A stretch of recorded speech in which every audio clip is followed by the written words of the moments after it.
Сұрағым Марат Шариатханұлына.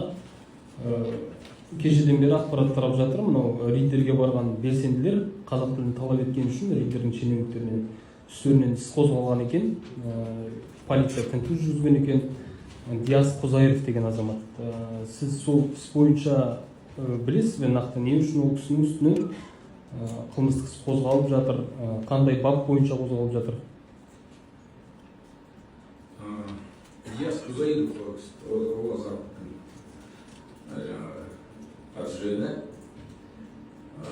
Шымен. Олар жаңағы рейдерге барған өткізген іс-шаралары бойынша қылмыстық іс тіркелді. Ол қылмыстық іс тіркелудің себебі сол жердегі азаматтардың нағызы құқықтарын бұзылды деп санап отырған адамдардың нағызы бойынша қозғалған іс тіркеліп жатыр. Ол іс бойынша арнайы филологиялық басқа да сараптамалар тағайындалды. Қазіргі сол сараптамалармен жаңағы алдын ала тергеудің іс-шараларының нәтижесі бойынша шешім қабылдады. Кінәлері анықталса дәлелденсе, онда жауапкершілікке тартылады. Дәлелденбесе қысқартады. Диас Қозайыровқа мен тергеліп жатқан іс бойынша бере алмаймын. Жаңа ғана айттық, ол қылмыстық құқық заңның талабы. Диас Қозайыровқа қандай да бір бұлтартпау шарасы қолданылды ма? Әлде ол кісі бұлтартпау шарасы? Жоқ. Қазіргі күні ол кісі бостандықта ешқандай қамауға алынған жоқ. Енді ол шешім жаңағы іс жүргізген тергеушінің шешімінде жаңағы филологиялық басқа сараптамалардың нәтижесі бойынша ғана қабылданатын мәселе. Өзінің айтуынша, және бізде әлеуметтік желіден одан парақшасынан көргеніміздей, ол рейдердің шенеуніктерінен қазақ тілін талап еткен сөйлеуді.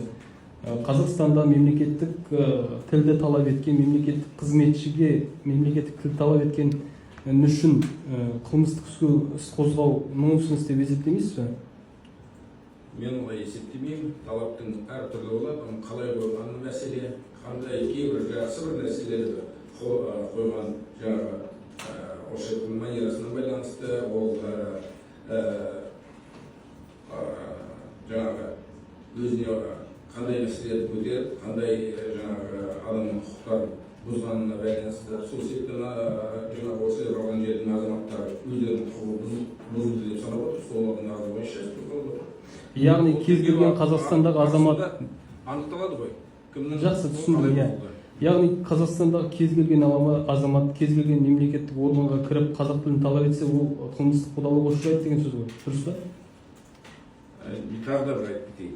Талаптың әртүрлі болады, бірақ оны қай түрде, қай заң шеңберінде, қай жаңағы өзінің жаңағы қойған сұрақтарды қай мінезде жасайтынына да байланысты шығады. Сол себептен жаңағы адамдар өздерінің адами заң құқықтары бұзылды деп санап отыр. Сол кісілердің арызы бойынша іс тіркеліп отыр.